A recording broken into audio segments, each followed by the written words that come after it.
Well, buenos dias. A lot going on in the markets. If you're a Bitcoin maxi, if you're a Bitcoin mini, if Ethereum's your game, Cardano, Polkadot, just go on down the list. Everybody's either getting drugged through the mud or they're stomping someone else's neck into the mud.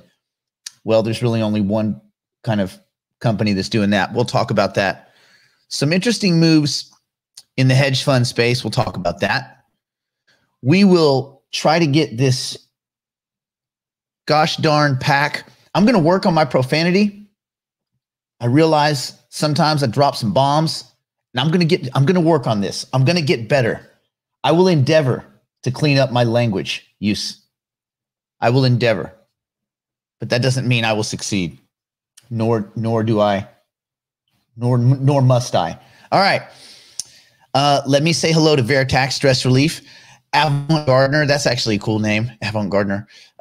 Girl Pilot, Ocean Dawn, Emmanuel, Faudy Rebecca, that's funny.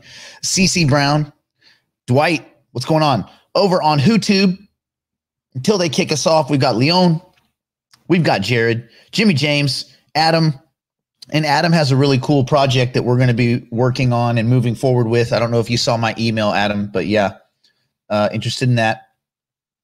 P. Kelly, Pablo, Scott, Skeptical Pooh, Hit Rate, Mark, what's up, Mark? Baykeeper, what's going on? And then over here on the Clubhouse, we've got Antonio, Alexander, Sade, Michaela, JD, Leon, Chris, Akram, Gino. What up, Gino? E, Kimmy, Shay J. You guys should work together. Shay J. Clayton, Wesley, Rangel, Tyler 2 or Tyler 1. It depends. You guys will have to have a blood death match to see which one is the Tyler number 1. Sheila, and then she gone. Sheila, she left. Pablo, Tom, what's going on? Let's see. We're going to get into all this. Let's see. First question is, do you think E underestimated ADA? Do I think who underestimated it? Me or you or who? I thought the value was between 30 cents to 50 cents before Goguen, but the price is 125 and haven't even launched. Well, listen, we're going to get into this. This is probably a good question to start with, and we will start with it right after these non-commercial breaks.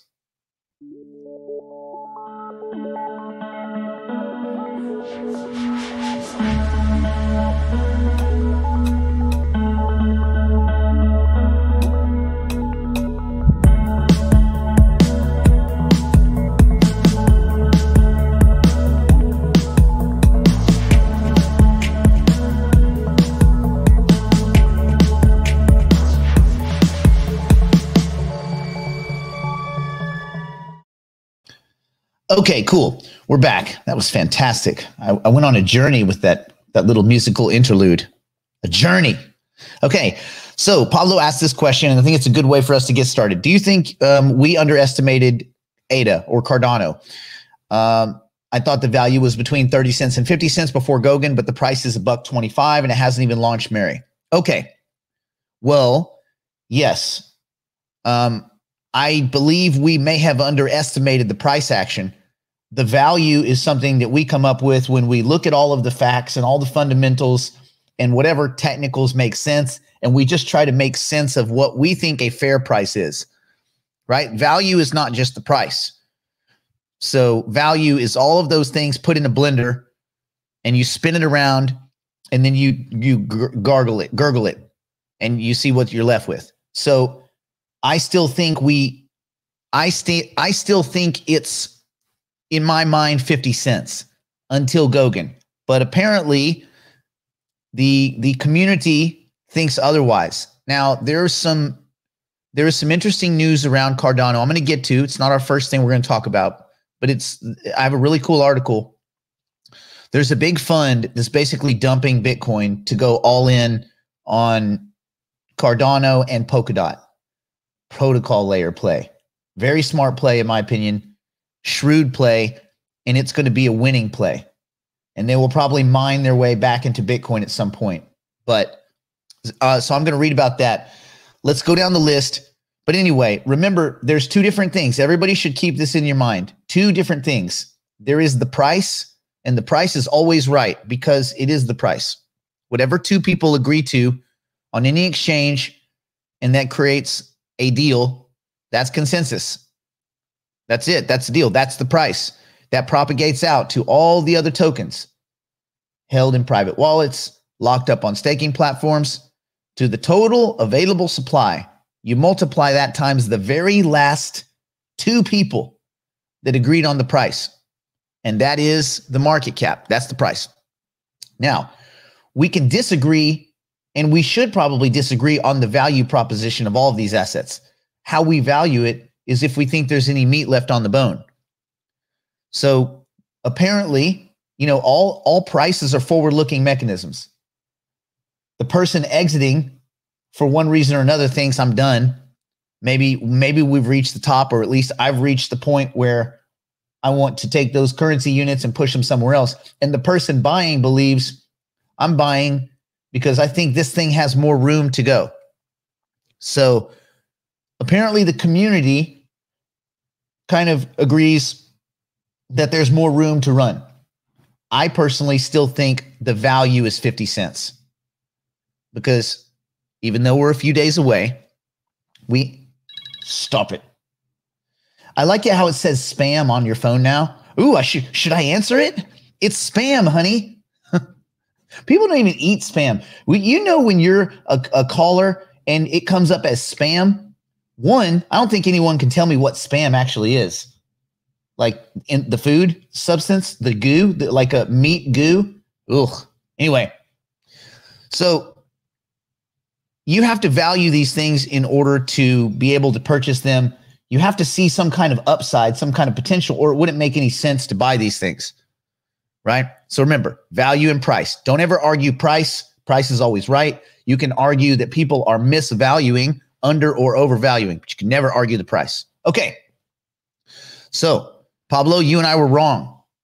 Well, we don't know if we're wrong, but the market doesn't seem to agree with us. You know what? I'm happy as hell. Cardano, I got accused yesterday of being a Bitcoin maxi. Dear God, man. I guess in a way, since Bitcoin is my stable coin, but if you live in America and the dollar is your stable asset, does that make you a dollar maxi? I hate the dollar. I think the dollar's stupid. It's an unmanageable damn vortex.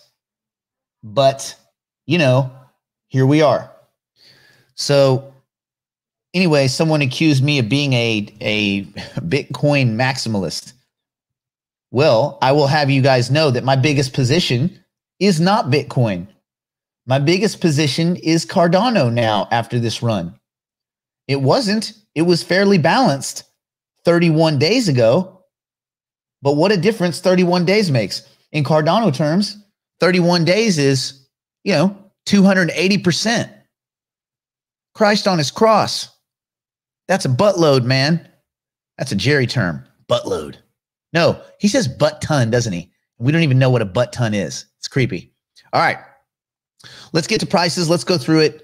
Let me say hello to Crypto Vixen, Hits NDC, McNabb, Philippe, Cabeza de Termo. Hello to everyone. Joe Pirate over on Theta TV. Don't think I haven't forgotten about you. We love you. Let me say hello also to David, Hula, Aldo, Damien, Lakeisha, or Lakita, if I pronounce that wrong. Chelsea, Omar, Tariq, Clayton again. Welcome. Good to have you back. Both Tylers, LeGreg. Oh, LeGreg. That's cool. Like the Greg, but French. LeGreg. Kui and Olga. All right. We're getting this down. Getting money. What up? Michael Murphy, Scott, Ella Paul. Okay, we have another question. Let me see if I can weave this into our price talk. Question. Knowing there's no perfect strategy, is there a formula or percentage gain to taking profits? Maybe. Well, this is probably a good question. I have a hard and fast rule, and I will actually put it on the screen because I think it would benefit people. When you're looking at kind of when you might want to exit, I look at the way you enter the position, and I have a couple of rules. My first rule, the rule of Nick and Nick's clients. 10x take 20 rule.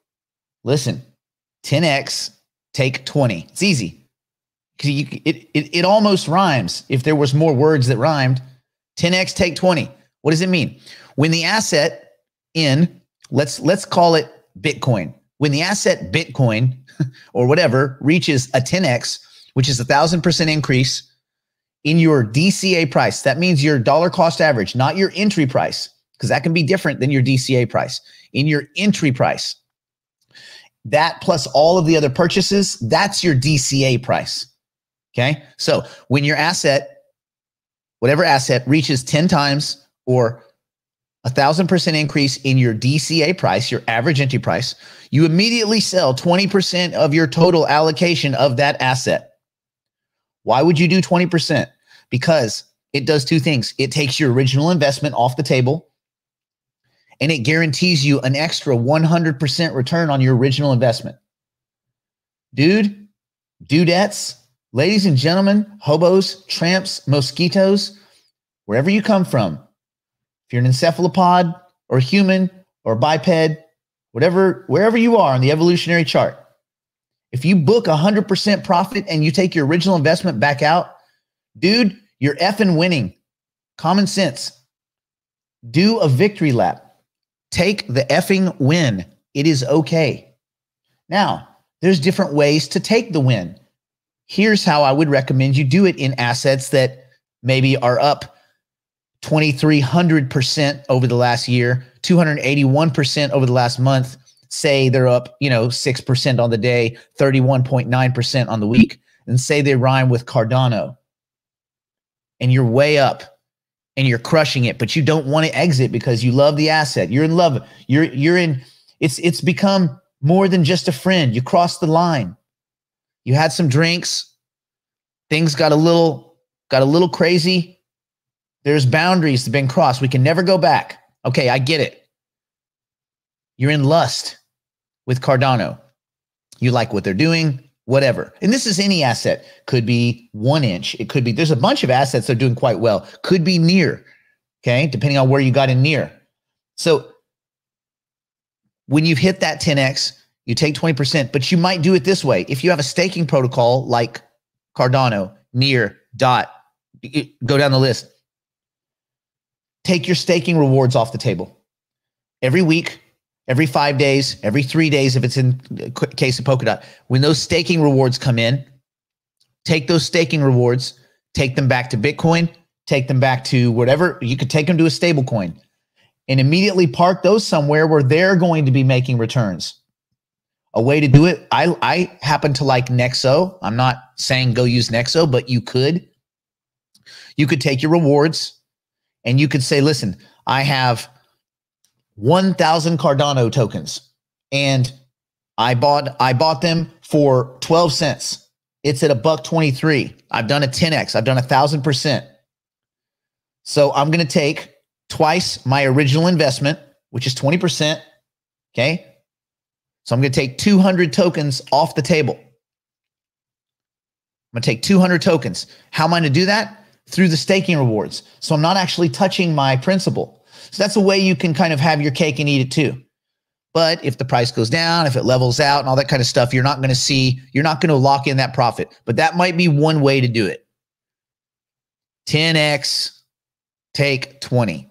I assure you, I've done the math on this with about 20 different assets. Well, more than that, probably. I went all the way back to 2015 and I pushed forward. I went all the way back to 2012, 2010, 2009. If you were there for Bitcoin day one and you had invested $100 in Bitcoin, an asset that was trading for a few pennies and is now trading for $48,017. And you had done this, 10x, take two. There's a second part to this. You say, well, that thing's done a gazillion X. Yes, you are right. There is a second part to this rule. Bam. The second part is 2x, take 10. It's easy to remember, right? 10x, take 2. 2x, take 10. So when the asset doubles in value from your last sale, so you sold, let's say you sell, you wait until whatever, your 10x point. Let's use Cardano. Let's say you sell some at $1.50. It might get there this weekend. We don't know. Let's say we go to $1.50. You take 20% off the table. Now, if it goes to $3 because your last sale was $1.50, if it goes to $3, take 10% off the table. Every time. Every single time. It's still going to leave you with a giant position, right? But you're skimming and you're protecting your original investment. What does that do? So the 2x take 10 rule, when you stack it on the back of the first rule, 10x take 20. When asset doubles in value, 200% increase from your last sale, you sell 10% of your total remaining allocation of that asset. This ensures gradual 180% return on investment. Every time you fire that off, if you do the math, it's 180% return again. And it doubles, you take 10%, it's 180% return, and 180% return, and 180% return. And guess what? Because you're only taking 10% each time, you still keep the asset. You don't end up being one of those dummies that sold 10,000 Bitcoin for 2 flipping pizzas. Now, I'm going to admit to you, I like pizza. I'm not a pizza hater by any stretch. I freaking love pizza. Pizza's good. I don't blame Laszlo for that. Did it cost him, $90 million or something? No, it's way more than that. It's like 300 million or something stupid. The point is, it's like 480 million, whatever. No big deal. I'm sure he doesn't even think about it. The point is, if you believe in an asset, it makes sense to scrape some profit, but it also makes sense to be mindful that if you used good judgment when you got into the asset, you might want to hold on to some of it. So 10x take 20, 2x take 10. That's kind of that's a guide that I use. You might make your own version of it, but I've back tested that with some, vigilance, and it seems pretty decent. Tommy Bernard, what's going on? Patsy, hello to you. Chaotic 444, Crypto 10x, Bamboo 721, Glacia, JD SGC, and Campbell Soup Kids, hello to you. Andrew, hello. Brandon, hello again. We had a little bit of coffee this morning. And yeah. Oh, Scott, what's going on? Barno, Adam, what up? Okay. Question. Let's see. Brandon asks, with Goguen around the corner, should you wait a bit? I don't know what to tell you. It seems, in my opinion, maybe foolish to sell right now before they've even announced partnerships, because they're about to start talking. You haven't even heard anything yet. You guys realize there is a good chance that Cardano is going to be one of the Grayscale investment trusts. What do you think happens when 70% of the network of all the tokens are staked on the network, and then Grayscale comes in and starts hoovering up everything that's left to support a trust, to support Grayscale ADA Trust, or ADA BTC, whatever the F they call ADA T. Get at, whatever they end up calling it. What do you think that means for the available supply? There won't be any available supply. Let's say that kicks it down to there's 10% left, and that's a big if. So if there's 10% left of the total supply, let's say that every token was out there, all 45 billion, which they're not. A lot of those are gummed up in the treasury and things like that for all these different funds. But let's say they were all out there. And then there's 10% left. So there's only 4 billion tokens for the rest of the world to participate. Well, what do you think that does to the price? You think that pushes it down, or do you think that pushes it net upward?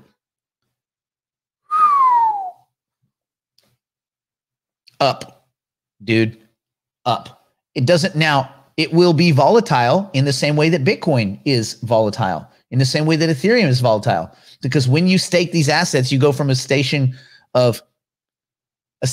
of liquid on exchanges and available to illiquid off exchanges. So keep that in mind.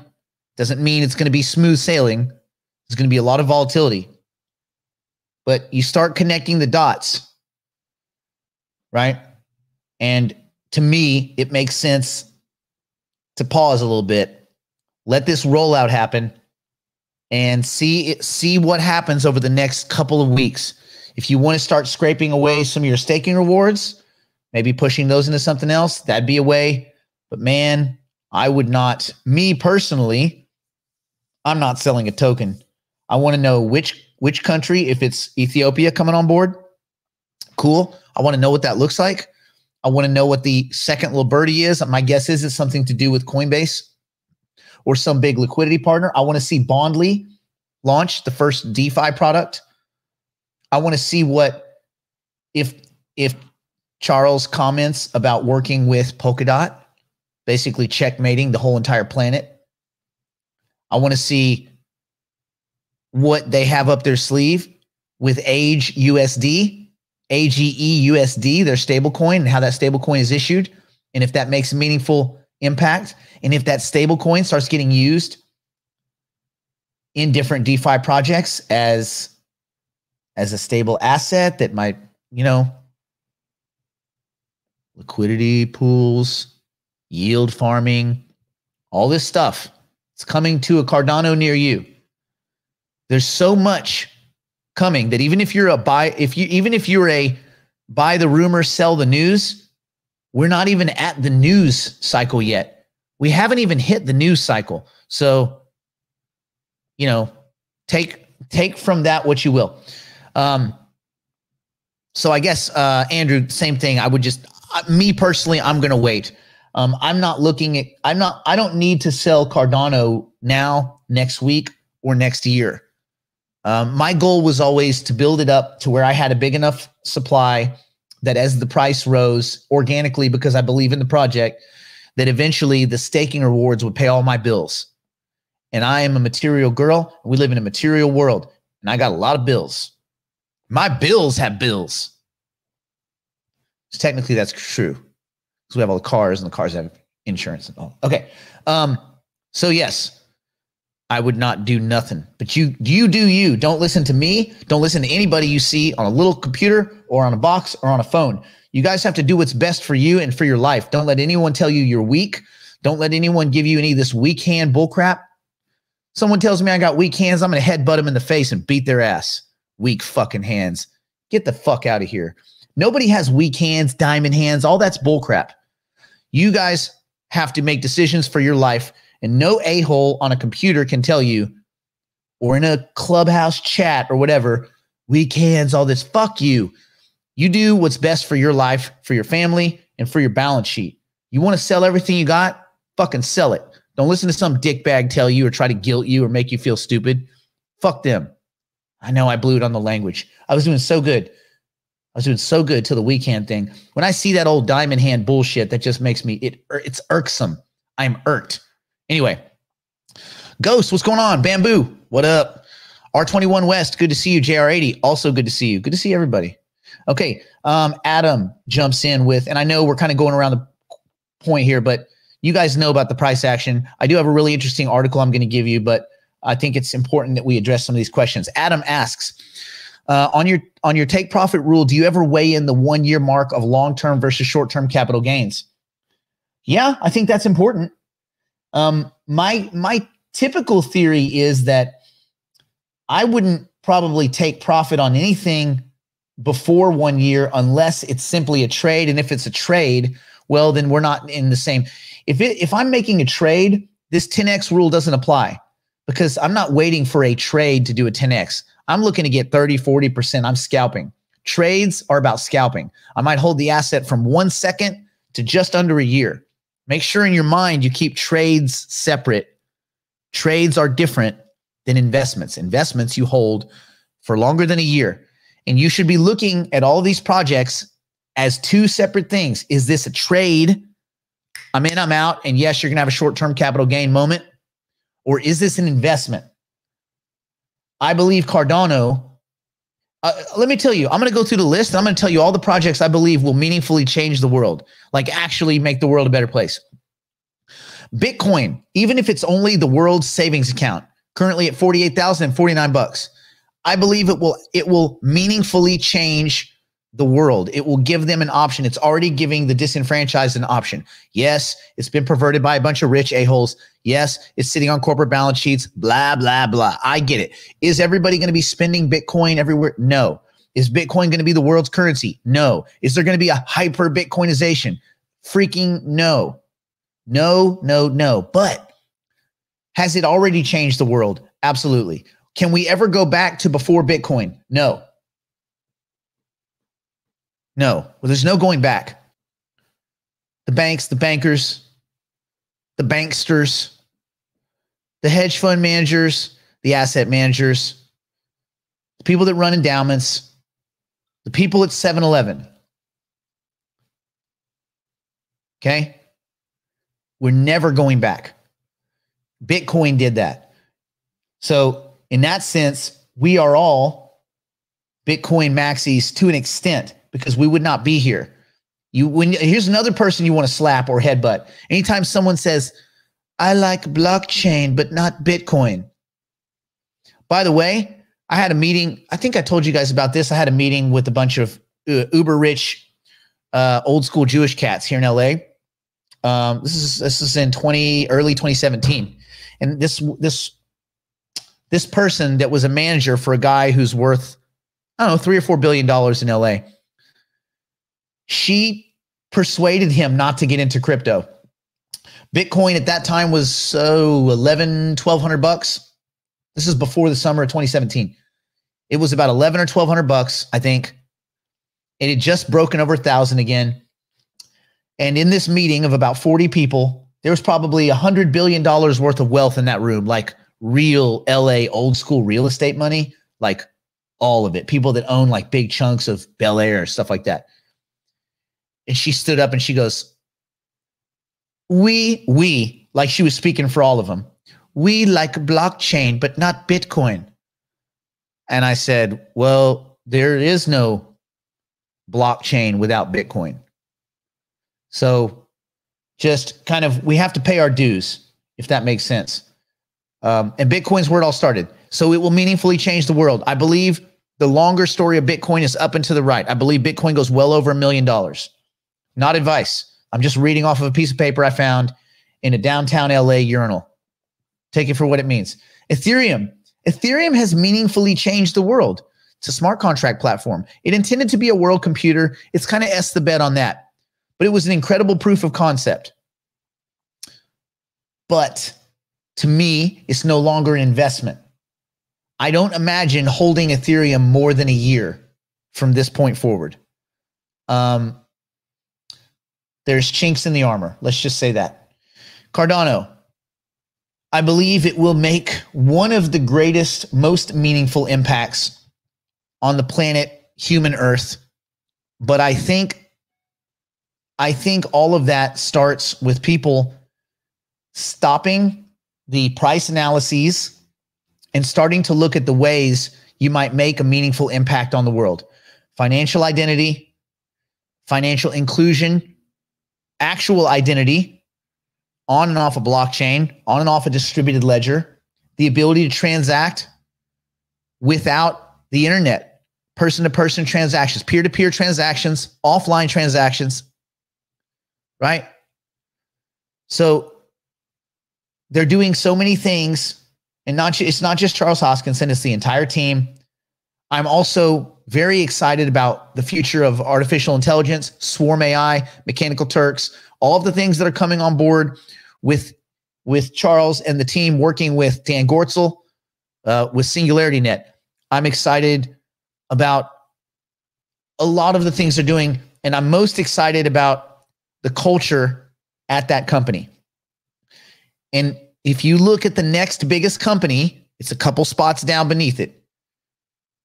That's the token. XRP is the native asset of the people at Ripple. Ripple is the next real company in the crypto space. Let's be honest. It is a real company. Yes, there's a couple of bad apples, but it's a real company. They're not all dirty. They're not all scammy. Apparently, there's just two douchebags in the bunch. Fine. I believe they will get past this at some point. My worry is, when you look at those two companies and you look at the future of the world, one of those companies is going to make the world a better place. You do the math. You tell me who you think makes the world a better place.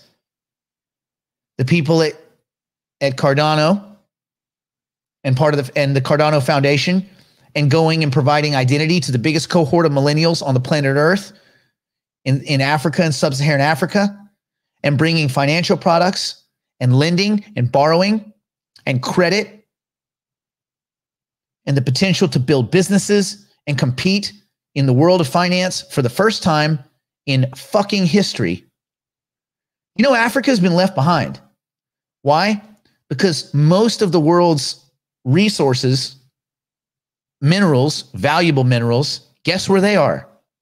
Africa. Of course we've left it. Of course we've freaking perverted it. Because then it's easy for companies to go in there and pilfer that place. What we've done is pretty awful, if you think about it. So the people at Cardano are going to change that one step at a time. Boop, boop, boop, boop. And other countries are going to come on board. It's not just Cardano. You know who else is a big player there? The Stellar Foundation. Right? Turns out Mr. McCaleb might not be all bad. Did he steal 9.5 billion XRP along with Chris Larson from the investors in Ripple? Yeah, technically he did. Tisk, tisk. But it seems like he's kind of an innovator, kind of a decent dude. The Stellar Foundation, nonprofit, they're big in Africa. They believe in Africa. And I think as this question comes up more and more, and people look at the potential, and people also look at the teams behind these. Who do you trust? Are you banking on the jockey? Look at the roadmap. Look at the tokenomics. Look at how much cash they have. All these kind of things. It starts to point you in the direction of a few companies.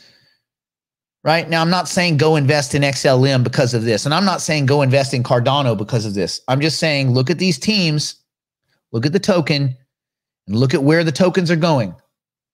Right? XLM, 50 billion tokens. It's a bridge asset. Not sure how valuable that is. Maybe it is valuable. Maybe it isn't. I'm not sure you need bridge assets anymore. Cardano, identity, inclusion, smart contracts, governance, voting as a service, funding. Do you guys know that Cardano through Catalyst is already the biggest private crowdsourced funding platform on the planet Earth? Do you know that this is the most staked and most decentralized platform through the stake pool operators, the 1,600 plus, I think, stake pool operators on the planet Earth? How many best ... on the planet Earth's check boxes do you need to check before you start at least paying attention? Okay, let's go down the list. Cosmos, can they meaningfully change the Earth? Well, I don't know. I think their problem is messaging. I don't think that the people at Cosmos get the message out. Cool Tech certainly had a good run. Listen, 400% on the year. That's not bad. That's not bad at all. I don't know. I think it's just tough to compete right now against Cardano and Polkadot. They seem to be, and they're not Ethereum killers. Ethereum's not going to die. Ethereum will exist to some extent. I just feel like maybe a lot of that potential, the idea of $20,000 Ethereum and stuff like that. I mean, short of some kind of really profligate government spending and just massive inflation events, which we're not quite seeing yet. And we may see it. You know, if Janet Yellen gets to fire off that entire, TGA account, there could be some unintended consequences. But, short of hyperinflation, short of something that looks toxic, I don't know how you get Ethereum to $20,000 token. Now, there's going to be a lot of new money coming into the space. So the space will swell. Okay? The space itself is going to swell. So, we are in the network effect stage, and obviously, right? So all of these assets, if they're decent, if they have a good value proposition, good community, they have the potential for use, utility, and adoption. And certainly Ethereum has that. Yes, they've got problems. Yes, they have a fee structure that's untenable. Will they meaningfully update, upgrade, roll out, the roll up, optimistic roll ups and all these other kind of half-assed, far-flung, taped on ways to fix. There are problems. There are deeper problems than simply the way that the fee structure is for Ethereum that don't get solved by more transactions per second. There are deeper, more embedded philosophical problems in the way Ethereum is designed, like the design, right? So not stuff that you can just, hey, we're really fast now. Cool. The design is flawed. The design is flawed. So I don't know if they get past that. But to some extent, Ethereum will be here for a long, long time. But I think there will be margin erosion. But erosion in the margins doesn't mean they go away. It doesn't even mean the token drops in price. It just means that other coins, other propositions around it might bloat disproportionately, right? And so it's like, where do you want to store your value? Do you want to be on the sidelines? As a for instance, if you were in XRP over the last 12 months, you did 83%, which is great. Compared to most markets, that's freaking awesome. Congratulations. But if you were in Bitcoin, boring old Bitcoin, you did 443%. If you were in Ethereum, hijinks, gross code Ethereum, you did 557%. If you were in Cardano, you did 2,300%. You just bought a goddamn Lamborghini dealership. If you were in DOT, you've done over a 10x, over 1,000%. If you were in XLM, you did 540%. If you were in Cosmos, you did 391%. If you were in Theta, you did 2,400%. If you were in boring ass Neo, I mean, people don't even know how to spell Neo. It sounds like it spells. It spells like it sounds. You did 250%. If you're in VeChain, you did 615%. And VeChain is sold off, my friends. VeChain is dust right now. It was up near 1,000. This has got near 6 cents. If you were in Graph Token, you've done just over 1,000x. Sorry, not 1,000x, 10x, 1,000%. And that's in like the last 4 months. IOST, you're up 700%. Near Token, you're up, let's see, at least, oh, we don't have a year because it's kind of new. So we can only see 121%, but it's been, it's at $4.59. We're covering around $2. So you're at, what, almost 300%, 250%. Okay. And that's just the list I'm showing you. So again, this is not to say that your token of choice or the thing that you love the most isn't going to go anywhere and that you're going to flounder. It's just when we have this opportunity for the next few years to grow with this market, as this market grows, as these network effects, these new pools of investors and liquidity pour into this space. And the question you have to ask yourself is, am I positioned to appreciate my portfolio at least equal to the aggregate? That means if I take the top 10 or 15 assets and I was just a half-tard and I just bought 10% of the top 10 assets, not counting any stable coins, obviously, where would I be? And then you have to look at that list and say, uh-oh, are there some assets in here that don't make sense? Because I have to at least appreciate with the average or I'm failing, right?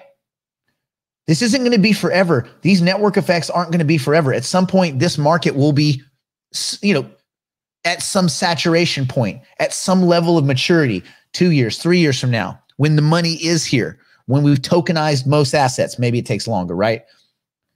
But for the most part, the easy money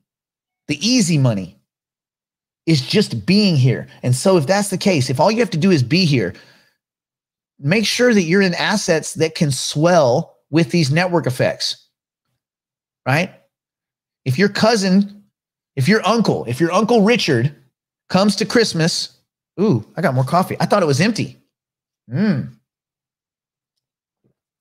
If your Uncle Richard comes to Christmas party and he says, hey man, I just got indicted by the SEC. Can you loan me some money? I'll get you back.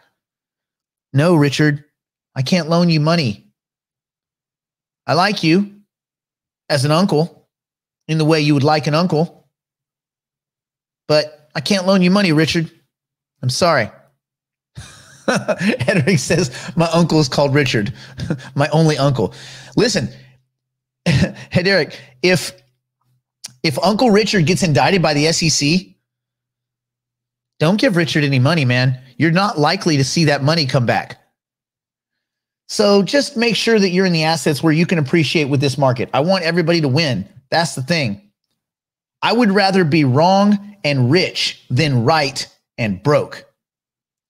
George Soros, he's got probably, listen, a lot of people think George Soros is the Antichrist, whatever, right? But George Soros, a really smart dude. He's mean. He's marginally evil, but he's a very smart dude.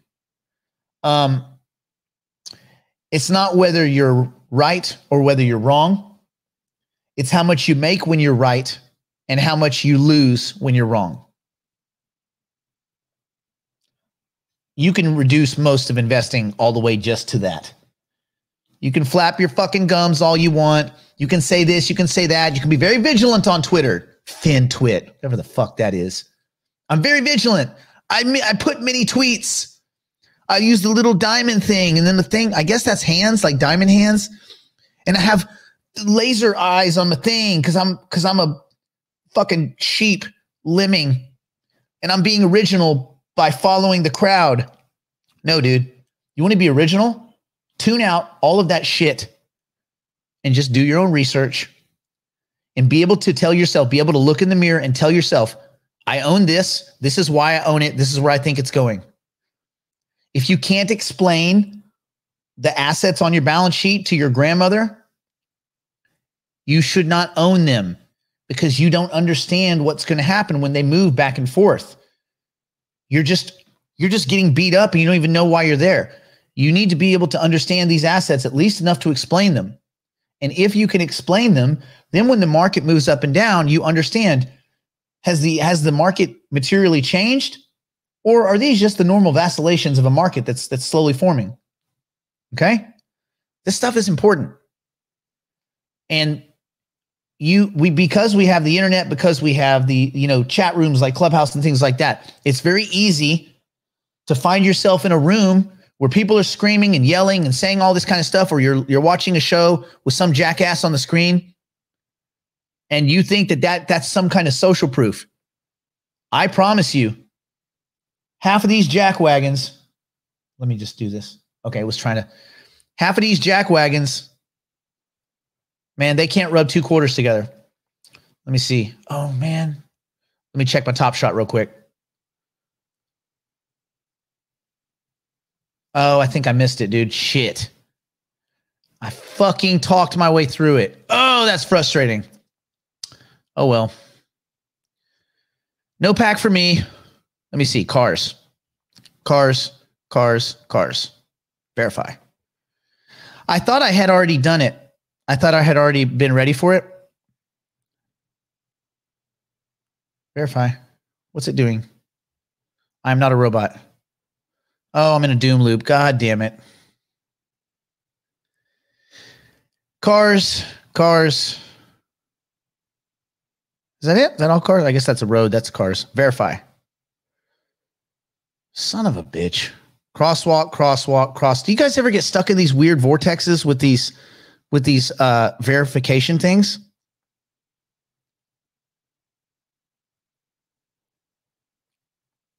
Oh, 197. Motherfucker. Oh, well.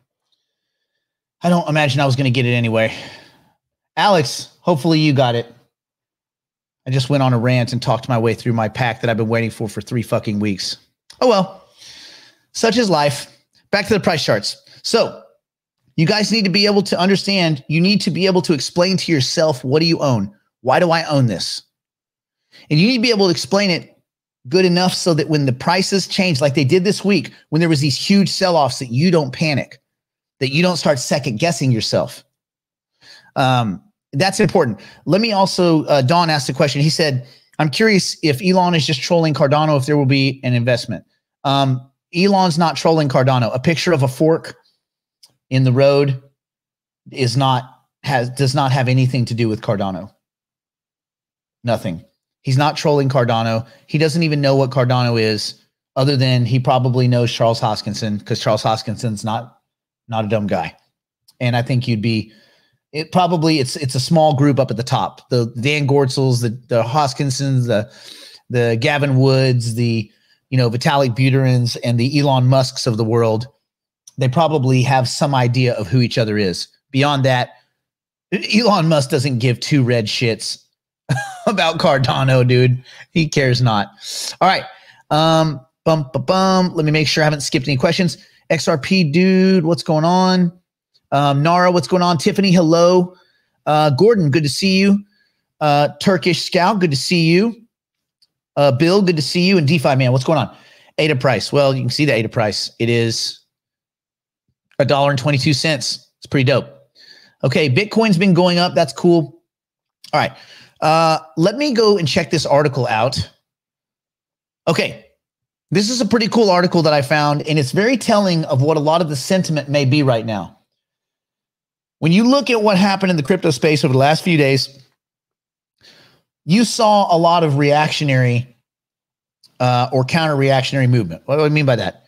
You saw some people get blown up because of a couple of big sales. $156.6 million worth of Bitcoin is sold on a Sunday night in a low liquid market. It starts creating a bunch of margin sells. It starts creating a bunch of stop loss orders getting initiated, a bunch of market orders, gap down, bing, bing, bing, bing. Everybody that was leveraged long gets nuked. The funding rate was like 15 basis points, which is 15 times higher than it usually is. Everybody's getting their butts kicked, pew, pew, pew, pew, pew, pew, all the way down the list. So then you say, okay, we should be over it, right? No, because now all the people that borrowed on all the borrowing exchanges, they're getting a phone call. Hey, you're going to get force stabilized. What does that mean? That means when you borrow, like let's say you use a loan, you put up 2 Bitcoin and you collateralize a loan against it, and Bitcoin goes from 58,000 down to, I don't know, 45,000 like it was last night. Well, you may, depending on where you got that loan, you may either be force stabilized or be forced to add additional collateral. Either way, more selling, more selling, more selling, right? So there's people that borrowed and then there's people that took on leverage. Those are 2 different groups. Then there's margin, people that bought on margin. Then there's people that got called out. Then there's people that got margin calls and got called out. Then there's people that borrowed on lending platforms and got force stabilized or had to post more collateral. They got pushed out. And then there's people that buy on credit cards, do all sorts of stupid stuff. And they probably got beat up and had to start making little balance sheet changes. You see, when I say that we're all our own hedge fund managers, it's not like a cool little saying. We are all our own hedge fund managers. Every one of you is a hedge fund manager, all of you. And you have to act as if you're a hedge fund manager, right? And so sometimes taking on a little bit of leverage makes sense. Sometimes it doesn't. This is an incredibly illiquid market with illiquid exchanges, with illiquid assets on those illiquid exchanges. It's a lot to think about. Bam. Okay, cool. I'm glad I got you, El Paul. All right. So, cool. I want this, sit back, relax, take a breath, listen to the silky, honey-laden voice of mine as I read this article to you, because I thought it was pretty interesting. To me, it signifies that there is a shift, and that shift, it touches back on something that we've been talking about for months and months and months. Long time. It's not like we're super geniuses. It's obvious. There is going to be a twist, a pivot away from internet money to internet infrastructure. Okay? Protocol layer solutions. We're not the only ones that get this. And I would venture to say that those who don't get it are going to be in the minority. So let me continue. Dubai Fund sells 750 million of Bitcoin to buy Cardano and Polkadot. Let me read that again for all of you with laser eyes. Dubai Fund sells, and I know everybody says, oh, 750 million is nothing. Well, 156 million is what caused this crash. It's not nothing. They're going to be buying. I'll read the article. Dubai fund sells 750 million of Bitcoin to buy Cardano and Polkadot. The Dubai-based fund says Bitcoin is, quote, pretty useless. Huh, big words. And altcoins like Cardano are better for new investors. Better bet. Dubai-based crypto fund FD7 Ventures will sell. So they haven't done it yet. So this is going to be a little bit of selling pressure. FD7 Ventures will sell over 750 million US dollars worth of Bitcoin in the next month. We'll call that the next 4 weeks to purchase Cardano and Polkadot instead. It said in a release on Thursday. This is yesterday. Both block. That means they haven't sold yet and they are about to. And that money is going to pour into Cardano. What's left? Meaning the unstaked what's left. Meaning 10-ish billion total Cardano that's left. All right, probably less. Both blockchains are high-speed networks that can support low-cost smart contract deployment and provide scalability to new developers. The fund claims to hold over $1 billion in net assets. They're taking 75% of their entire fund, and they're going into Cardano and Polkadot. They're taking 75% of their $1 billion in net assets, and they're transitioning into Cardano and Polkadot. Pay effing attention. Follow the money. You don't have to be super clever. You just have to listen to people and watch the money move. The fund claims to hold over $1 billion in net assets, with most of that in Bitcoin. However, its executives say the asset has served its purpose and newer blockchains are a better bet. Aside from the fact that Bitcoin was first to market and society's given it meaning as a store of value, I think Bitcoin is actually pretty useless. That is a quote from Prakash Chand, managing director at FD7, in a statement.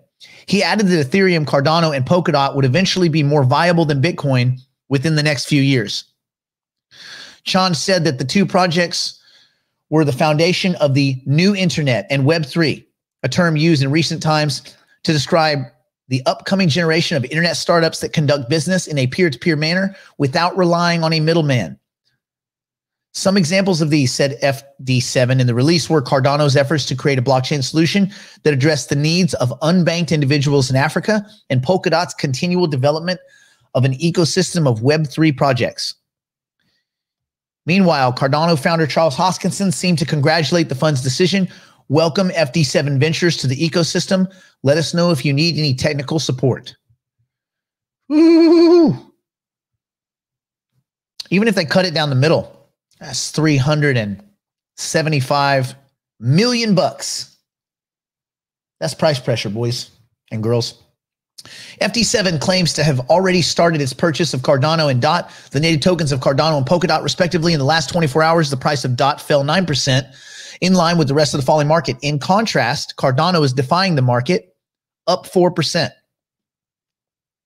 It's interesting, isn't it? We've talked about this. The first money comes into the space and it buys Bitcoin. Then they say, hey, Novo, whatever your cool name is with your dumbass freaking blue tinted glasses. You think you're Tony Stark? Get the fuck out of here, dude. Novogratz is no Tony Stark, all right?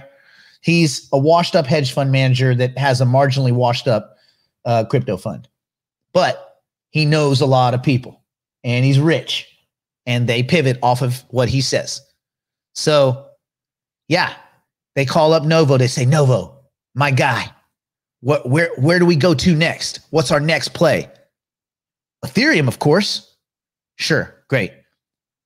But then what happens is these fund managers, they're not stupid, they're not dumb, and hopefully they're not lucky. And they have teams around them that are going to rigorously sanity check every investment decision they make, because it's not their money. It's the fund's money, which means it's the people's money, and the people can redeem. They can do redemptions and they can unwind your fund to fucking dust.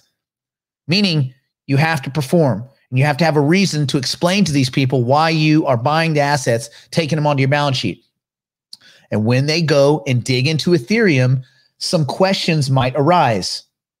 And when those questions come up about scalability and throughput and transaction finality and consensus based on state versus the other mechanisms for finding consensus. And the likelihood of these upgrades and the meaningful, the addressable market and who's left on the team that didn't just take off after the DAO hack. Things like that. Those questions will come up. And those questions will have you looking outward at people like Charles Hoskinson, Dr. Gavin Wood, and all the other people that sprinkled out. And you would look at projects like Near, and you would look at projects like Cosmos, maybe Solana, right?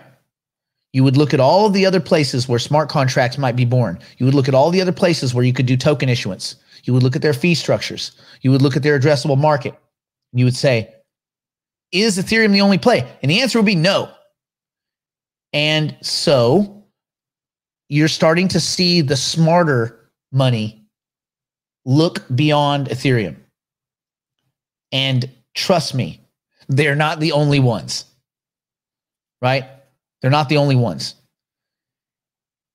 So we shall see what this means for the future of these protocol layer solutions. My guess is that a lot of the smart money right now buys the whole space, everything. Ethereum, Cardano, Polkadot, Cosmos, maybe VeChain to an extent, IOST, Near, all the way down the list. If you have a smart contract platform, you're going to probably catch some investment because we're still super early. And we're so early that you can buy the whole space. Percentage-wise, based on your level of risk aversion and your belief in the project and their leadership. Eslo, oh, by the way, Captain Cardano, good to see you. Russian Beast, good to see you. DeFi Man, also good to see you. Bing, good to see you.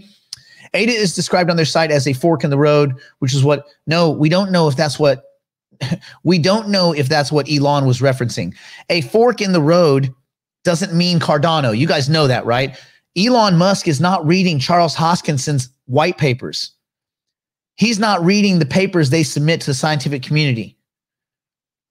Elon is not trolling Cardano. He doesn't give a shit about Cardano, and that's okay. My guess is we don't want him giving a shit about Cardano. We don't want him participating in this. Let Elon get us to fucking Mars. Let Elon solve real problems. Let Charles fix Africa and humanity, right? And then let Elon take that humanity and get off this fucking broke ass planet, so that we have a chance when another big 11-kilometer rock comes floating into the atmosphere and hyper irradiates the entire planet in about 5 hours. That's what we need the Elons for.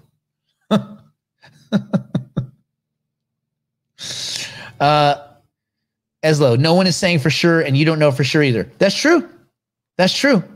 But I think that you're being more whimsical than not. So I would just be careful.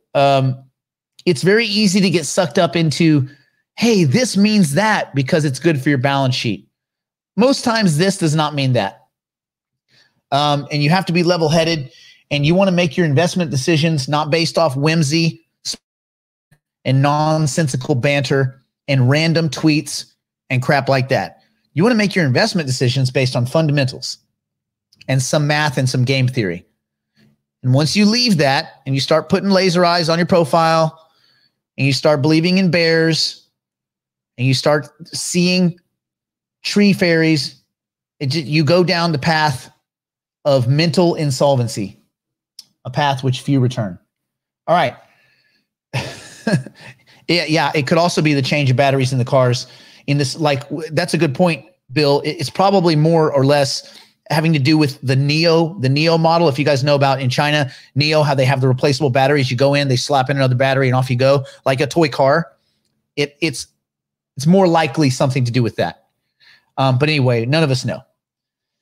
It's not pure whimsy. It's mostly whimsy, and that's okay. We can all be whimsical, but I don't want you to be whimsical. Eslo, I want you to make money. I want everybody here to make money. So yeah, just be careful. You can spend the same amount of mental and emotional effort looking at addressable market and things that you can quantify that aren't, just random pictures on Elon's, Twitter. All right. Cool. Let's see. If there are no more questions, let me just check Theta and make sure there's no more questions. If there are no more questions, we're going to go ahead and wrap it up. Where do I order the Java? If you're in, okay, Wally Wonder, if you're in LA, the Coffee Roaster LA, it's on Ventura Boulevard and Ventura Canyon, and it's dope. They roast all, it's all organic, and they roast all of their coffee every morning. And my workout partner, my buddy Steve, it's his place. Steve's Coffee Roaster. So dope. It's delicious. Cardano is making my mortgage turn into dust. Man, that's awesome. Everybody that won off Cardano, I high five you. But actually, I don't want it to be just the Cardano community that wins. I want everybody to win. I want the XRP community to win. I want the XLM community. I want the Ethereum community. Ideally, there are no more communities. Every one of us should be locked arms in the crypto space. From the shittiest DeFi spam project all the way up to Bitcoin, every one of us. There should be no weak hand, strong hand bullshit. There should be none of this like, your coin's stupid, mine's cool, I'll punch you in the eye. All of that stuff, all that tribal behavior is so stupid. Every one of us should be on the same team. It's not us against each other, all right? It's the digitization and financial inclusion of the entire planet against all of the fat, rich, white, fucking legacy pieces of dog shit that have been fucking every one of you and every one of your parents and every one of your ancestors since the beginning of recorded fucking banking. Those are the motherfuckers we're fighting against, not each other. All this old tribal stuff is stupid. There's no tribalism inside the crypto space is fucking dumb. That's like tribalism inside your high school. Oh, you have homeroom in a different, you're an idiot. No, dude, it's our school versus their school. Their school cheats. Their school robs. Their school imprisons. Their school is built on stepping on all of our necks. Our school is built on inclusion and intelligence and game theory and mathematics. And we're fucking smarter than they are.